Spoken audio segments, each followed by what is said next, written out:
Le luxe fascine, mais peine à recruter chez les jeunes.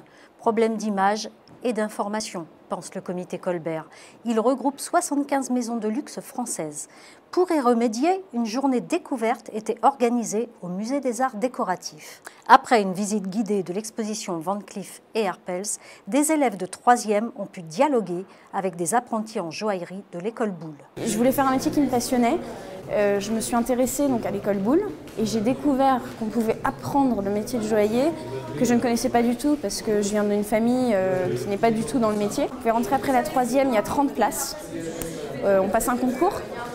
Et sinon, vous pouvez rentrer après avoir passé votre bac, sauf que là, il n'y a que 15 places. Mais au final, on se retrouve avec le même diplôme, qu'on soit bachelier ou qu'on soit sorti après le brevet, comme moi je l'ai fait. On a commencé à chercher du travail en juin. J'ai 18 ans, j'étais la plus jeune de ma promo, donc je rentre très très tôt dans le marché du travail. Du rêve à la réalité, les professeurs étaient là pour parler carrière.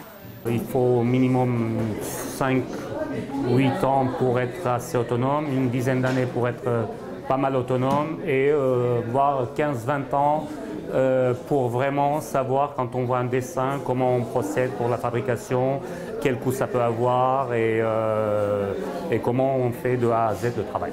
Un jeune en sortant de l'école, on doit être à peu près vers les 1500. Après, ça peut monter assez rapidement. Quand on sort de l'école, on est ouvrier joaillier 1 et on peut arriver jusqu'à 4.